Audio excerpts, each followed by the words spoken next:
നമസ്കാരം. വിനായകന്റെ വിഷയത്തിൽ ഒരു ചെറിയൊരു കാര്യം കൂടി നിങ്ങളോട് സൂചിപ്പിക്കാനായിട്ട് വന്നേ കേട്ടോ.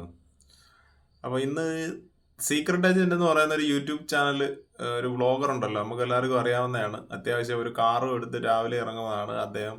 പച്ചരി മേടിക്കാനാണെന്ന് അദ്ദേഹം തന്നെ വീഡിയോയിൽ പറയാറുണ്ട്.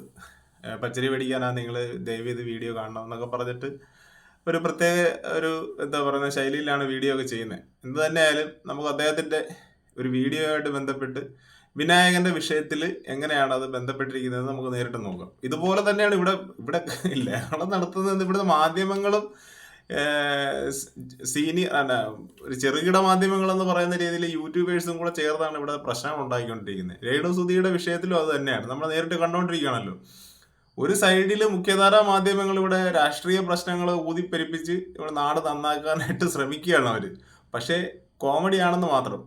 കാരണം രാഷ്ട്രീയക്കാർ തമ്മിൽ അടിക്കുന്നത് നാട് നശിക്കുന്നതാണ് ഒരു സൈഡിൽ ചെയ്യുന്നത്. നിലവിൽ മാധ്യമങ്ങളെല്ലാം അതാണ് ചെയ്തുകൊണ്ടിരിക്കുന്നത്.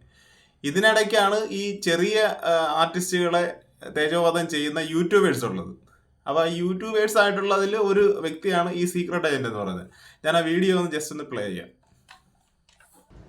ഉമ്മൻചാണ്ടി ചത്തു, എന്റെ അച്ഛൻ ചത്തു, എന്റെ തന്ത ചത്തു എന്നൊക്കെ പറയുന്ന വിനായകന് ഇതേ നാവ് കൊണ്ട് ഇതേ സോഷ്യൽ മീഡിയയിൽ വന്നിരുന്നിട്ട് VS ചത്തു എന്ന് പറയാനുള്ള ആർജവം ഉണ്ടോ എനിക്ക്?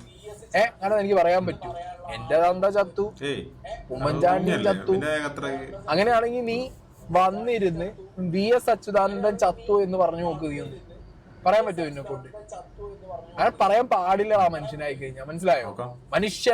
മനുഷ്യനാകണം എന്നാണല്ലോ ഈ സാധനം പൊക്കി പിടിച്ച് വിളിക്കാറ്. മനുഷ്യനാവാൻ ആദ്യം പഠിക്കും.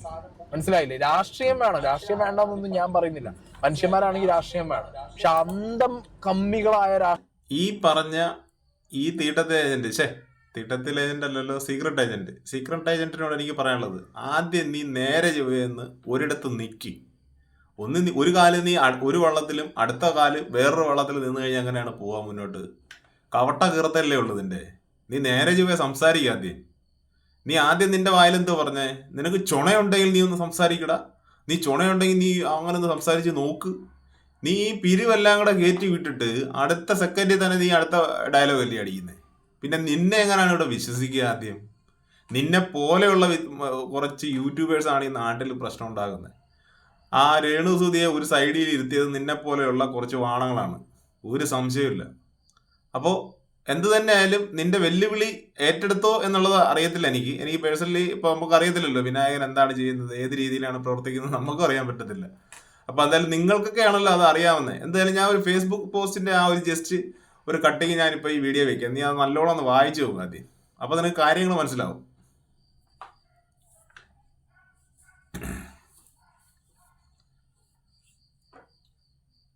അപ്പൊ ഇതാണ് ആ പോസ്റ്റിന് കാരണം. അതാണ്, അതായത് ഇവനെ പോലെയുള്ള കുറച്ച് വാണങ്ങളാണ് ഈ വിനായകനെ പോലെയുള്ളവന്മാരെ ഈ രീതിയിലാക്കുന്നത്. അതായത് ഞാൻ അങ്ങനെ ആകുന്നതല്ല, ഈ സമൂഹമാണ് എന്നെ അങ്ങനെ ആക്കുന്നത്.